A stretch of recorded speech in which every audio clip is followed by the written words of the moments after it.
Hello dear friends, എല്ലാ കൂട്ടുകാർക്കും London ബ്രോയുടെ ഏറ്റവും മുതലോട്ട് സ്വാഗതം. കഴിഞ്ഞ കുറച്ച് മാസങ്ങളായിട്ട് UK വർക്ക് ചെയ്തുകൊണ്ടിരിക്കുന്ന കെയർ വർക്കേഴ്സും അതേപോലെ തന്നെ മലയാളി സുഹൃത്തുക്കളൊക്കെ ആശങ്കയിലാണ് കടന്നുപോയിക്കൊണ്ടിരുന്നത്. എന്തെന്നാൽ ILRൽ വരുന്ന ഒരു വലിയ ഭീമമായിട്ടുള്ള മാറ്റം തന്നെ, അതായത് 5 വർഷം എന്നുള്ളത് 10 വർഷമായിട്ട് പോവുകയാണെന്നും ഏണ്ട് സെറ്റിൽമെൻറ്റ് എന്ന രീതിയിൽ അതിങ്ങനെ 30 വർഷത്തിലോട്ട് വരേക്കും മാറാൻ സാധ്യതയുണ്ട് എന്ന രീതിയിലുള്ള നിയമങ്ങളൊക്കെയാണ് UKയിൽ നിലവിൽ വരാൻ വേണ്ടി പോകുക എന്ന രീതിയിലാണ് കാര്യങ്ങൾ വന്നുകൊണ്ടിരുന്നത്.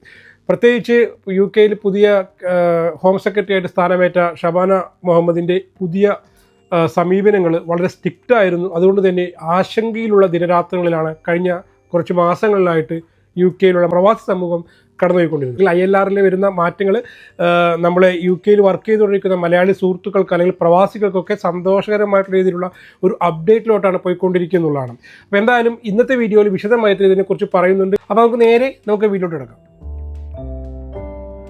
ILR ലഭിക്കാൻ വേണ്ടിയിട്ട് UK നിലവിൽ ഇപ്പോൾ വർക്ക് ചെയ്തുകൊണ്ടിരിക്കുന്ന ആൾക്കാർക്കൊക്കെ 5 വർഷം എന്നത് 10 വർഷം കാത്തിരിക്കേണ്ടി വരും. ചിലപ്പോൾ അത് 10-ന് മേലെ അയക്കാം എന്ന രീതിയിലുള്ള ആശങ്കയിൽ പോയിക്കൊണ്ടിരിക്കെ ഇപ്പോൾ നമ്മൾ കാറ്റ് അനുകൂലമായി വീശിക്കൊണ്ടിരിക്കുകയാണ് എന്നൊരു സന്തോഷകരമായിട്ടുള്ള അപ്ഡേറ്റാണ് എനിക്ക് നിങ്ങളുമായി പങ്കുവയ്ക്കാൻ വേണ്ടി ഉള്ളത്. കാരണം ആദ്യമേ ഈ ഒരു ഷബാന മുഹമ്മദിൻ്റെ തീരുമാനങ്ങൾക്കെതിരെ ശക്തമായ എതിർപ്പുകൾ UKയിലുള്ള ജനങ്ങൾക്കിടയിലും അതേപോലെ തന്നെ UKയിലെ റിഫോം പാർട്ടിയെ പോലെയുള്ള പാർട്ടികളും എല്ലാവരും കൺസർവേറ്റീവ് പാർട്ടിയൊക്കെ എതിർപ്പ് പ്രകടിപ്പിച്ചിരുന്നു. അതിന് പുറമെയാണ് ലേബർ പാർട്ടിയിലെ പല MP-മാരും ഈ ഒരു തീരുമാനത്തിനെതിരെ പ്രതിഷേധിച്ചത്. ഏറ്റവും ലേറ്റസ്റ്റ് ആയിട്ട് 100ഓളം MP-മാർ ഈ തീരുമാനത്തിനെതിരെ പ്രധാനമന്ത്രിയായിട്ടുള്ള കെയർ സ്റ്റാമർക്ക് കത്ത് നൽകി എന്നൊരു വാർത്തയാണ് പുതിയൊരു അപ്ഡേറ്റായി വന്നിരിക്കുന്നത്.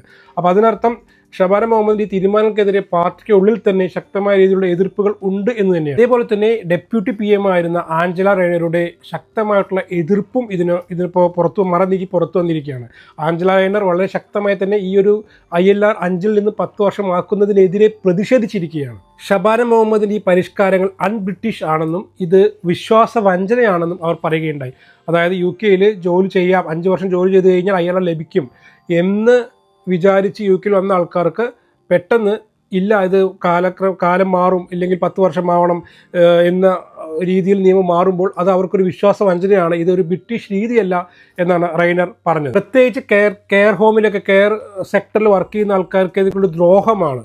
അപ്പോൾ ഇത് ശരിക്കും ഒരു സാമൂഹ്യ സന്തുലിതാവസ്ഥ ഇല്ലാതാക്കും, ആൾക്കാർക്കിടയിൽ വിഭജനം നടത്തുകയാണ്. അപ്പോൾ ഇത്തരം നീക്കങ്ങൾ ഗവൺമെൻറ് ഒഴിവാക്കണമെന്ന് അവർ ശക്തമായ രീതിയിൽ പ്രധാനമന്ത്രിയായിട്ടുള്ള കെയർ സ്റ്റാമറിനോട് ആവശ്യപ്പെട്ടു എന്നാണ് വാർത്തകൾ സൂചിപ്പിക്കുന്നത്. അതായത് കെയർ സ്റ്റാമർ കഴിഞ്ഞാൽ ലേബർ പാർട്ടിയിൽ പിടിപാടൊരു നേതാവായിട്ടാണ് ഈ ആഞ്ചല റൈനറെ കണക്കാക്കുന്നത്. UKയുടെ ഉപപ്രധാനമന്ത്രിയായിരുന്നു. അവർക്കെതിരെ അഴിമതി ആരോപണം വന്നതിനെ തുടർന്നാണ് അവർ രാജിവെച്ചത്. വെറും ഒരു വാക്കിൽ ഒതുങ്ങുന്നതല്ല ഈ ആഞ്ചല റൈനറുടെ പ്രതിഷേധം എന്ന് പറയുന്നത്. അവർക്ക് പുറകിൽ 100ഓളം MP-മാർ ഉണ്ട് എന്നുള്ളതാണ്. അപ്പോൾ ഇവരെല്ലാം നേരത്തെ പറഞ്ഞ പോലെ തന്നെ അവരെല്ലാം ഒപ്പിട്ടൊരു കത്ത് പ്രധാനമന്ത്രിക്ക് സമർപ്പിക്കുകയും ചെയ്തിട്ടുണ്ട്. അപ്പോൾ അതിൽ പ്രത്യേകിച്ച് റൈനർ ഇങ്ങനെയാണ് പറഞ്ഞു വയ്ക്കുന്നത്: ഒരു ബാങ്കറുടെ മകനെ 3 വർഷം കൊണ്ട് ILR ലഭിക്കുകയും ഒരു കെയർ ഹോമിൽ വർക്ക് ചെയ്യുന്ന ഒരാളുടെ മകനെ 10 വർഷം കാത്തിരിക്കേണ്ടി വരികയും ചെയ്യുന്നത് അനീതിയാണ് എന്നുള്ളതാണ്. സമൂഹത്തിൽ താഴേക്കടയിലുള്ള ആൾക്കാരുടെ വേർതിരിവ് എന്നുള്ളത് ലേബർ പാർട്ടിയുടെ നയമല്ല. അതുകൊണ്ട് തന്നെ ഗവൺമെൻറ് ഈ ഒരു നയത്തിൽ നിന്ന് പിന്മാറണം എന്നാണ് അവർ ആവശ്യപ്പെട്ടിരിക്കുന്നത്. ഇത് വളരെ പോസിറ്റീവായിട്ടൊരു സൈനാണ്. ഇനിയിപ്പോൾ ഗവൺമെൻറ് പിന്മാറിയില്ലെങ്കിൽ കൂടി നിലവിൽ UKയിൽ ഉള്ള ആൾക്കാർക്ക്, ഇപ്പോൾ നമ്മുടെ കെയർ സ്റ്റാമർ അല്ലെങ്കിൽ ഹോം സെക്രട്ടറി ആയിട്ടുള്ള ഷബാന മുഹമ്മദ് പറഞ്ഞിരിക്കുന്നത് നിലവിൽ UKയിലുള്ള ആൾക്കാർക്കും ഈ നിയമം ബാധകമാകും എന്ന രീതിയിലാണ്. നിയമം എപ്പോഴാണോ നിലവിൽ വരുന്നത് ആ സമയത്ത് നിങ്ങൾ ILR അപ്ലൈ ചെയ്യുമ്പോൾ ആ നിലവിലുള്ള നിയമപ്രകാരമേ അപ്ലൈ ചെയ്യാൻ സാധിക്കുകയുള്ളൂ എന്നാണ് ഷബാന മുഹമ്മദ് പറഞ്ഞു വെച്ചിരുന്നത്. എന്നാൽ ഈ ആഞ്ചല റൈനറും ലേബർ പാർട്ടിയുടെ മറ്റ് MP-മാരൊക്കെ പറയുന്നത് ഇത് നിയമം അനീതിയാണെന്നാണ്. അപ്പോൾ അങ്ങനെയാണെങ്കിൽ ഗവൺമെൻറ്റിന് കെയർ സ്റ്റാമർക്ക് ഈ ഒരു പ്രതിഷേധങ്ങൾക്ക് മുന്നിൽ മുട്ടുമുടക്കേണ്ടി വരും. തത്ഫലമായിട്ട് നിയമം നിലവിൽ വരികയാണെങ്കിൽ തന്നെ നിലവിൽ UKയിലുള്ള ആൾക്കാരെ പരിഗണിച്ച് ഇനി വരുന്ന ആൾക്കാർക്ക് മാത്രമായിട്ടെങ്കിലും നിജപ്പെടുത്തും.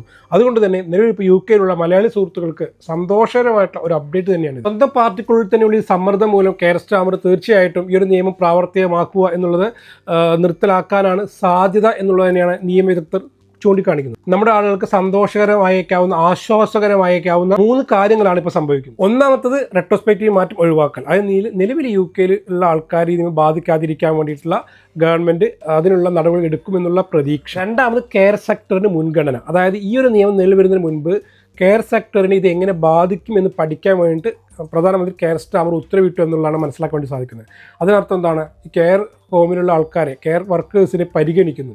അപ്പോൾ ചിലപ്പോൾ കെയർ വർക്കേഴ്സിനെയും ഈ നഴ്സുമാരെ ടീച്ചേഴ്സിനൊക്കെ പരിഗണിച്ച പോലെ പരിഗണിക്കപ്പെടാനും അവർക്ക് നമ്മുടെ കേരളത്തിൽ നിന്നുള്ള ആയിരക്കണക്കിന് കെയർ വർക്കേഴ്സിനൊക്കെ ഇതൊരു അനുകൂലമായിട്ടുള്ള ഒരു നിയമമായിട്ട് മാറാനും സാധ്യതയുണ്ട്. അതേപോലെ തന്നെ നമ്മുടെയൊക്കെ പ്രതിഷേധങ്ങൾക്ക് അതിനനുസരിച്ച് നമുക്ക് വേണ്ടി പ്രവർത്തിക്കുന്ന പല മലയാളി സംഘടനകളും യൂണിയനുകളൊക്കെ അവരുടെയൊക്കെ ഇടപെടലുകൾ ലക്ഷ്യം കണ്ടു. അതേപോലെ തന്നെ നമ്മൾ തന്നെ ഇപ്പോൾ പറഞ്ഞ പോലെ മെയിൽ അയച്ചും MP-ക്ക് കത്തയച്ചും MP-യെ നേരിട്ട് പോയി കണ്ടും അതേപോലെ പല രീതിയിലുള്ള ക്യാമ്പയിനുകളിൽ പങ്കെടുത്തും പ്രതിഷേധങ്ങൾ പ്രകടിപ്പിച്ചും പെറ്റീഷനിൽ സൈൻ ചെയ്തും ഒക്കെ നമ്മളുടെ പ്രതിഷേധങ്ങളൊക്കെ ചെയ്തതിനൊക്കെ ഫലം കണ്ടു എന്ന് തന്നെ വേണം കരുതാൻ. 2 ലക്ഷത്തിലധികം പേരാണ് ഗവൺമെൻറ്റിൻ്റെ കൺസൾട്ടേഷനിൽ തങ്ങളുടെ പ്രതിഷേധം അറിയിച്ചത്. അപ്പോൾ ഇതെല്ലാം നല്ല പോസിറ്റീവായിട്ട് രീതി തന്നെയാണ് സംഭവിച്ചിരിക്കുന്നത് തന്നെ നല്ലൊരു സൂചനയാണ്. UK രാഷ്ട്രീയ ചരിത്രത്തിൽ ഇത്തരമൊരു പ്രതിഷേധം ഒരു രാഷ്ട്രീയ തീരുമാനങ്ങൾക്കെതിരെയും ഉണ്ടായിട്ടില്ല എന്നുള്ളത് തന്നെ നമ്മുടെ ഐക്യം സൂചിപ്പിക്കുന്നതാണ്. അതുകൊണ്ട് തന്നെ സന്തോഷത്തോടെ പറയാം, ഇപ്പോൾ അടുത്ത കാലത്ത് ഈ നിയമം നിലവിൽ വരാൻ സാധ്യതയില്ല. വരികയാണെങ്കിൽ നിലവിൽ UK ആൾക്കാർക്ക് ILR സ്ഥിരം 5 വർഷം എന്ന കൺസെപ്റ്റ് തന്നെ കണ്ടിന്യൂ ചെയ്യാനായിരിക്കും സാധ്യത എന്നുള്ളതാണ്. ഇനി പറയാൻ പറ്റില്ല, നിയമങ്ങളും രാഷ്ട്രീയ സാഹചര്യങ്ങളും മാറിയും മറിഞ്ഞു വന്നുകൊണ്ടിരിക്കുകയാണ്. പക്ഷേ എന്തായാലും റിസ്ക് എടുക്കാൻ കെയർ സ്റ്റാമർ ശ്രമിക്കില്ല എന്ന് തന്നെ നമുക്ക് കരുതാം. ഇനി കൂടുതൽ ഔദ്യോഗിക വാർത്തകൾ വരുന്ന അനുസരിച്ച് ഞാൻ വീഡിയോ ചെയ്യുന്നതായിരിക്കും കേട്ടോ. അപ്പോൾ ഈ വീഡിയോ നിങ്ങൾക്ക് ഇൻഫോർമേറ്റീവ് ആയിരിക്കും എന്ന് വിശ്വസിക്കുകയാണ്.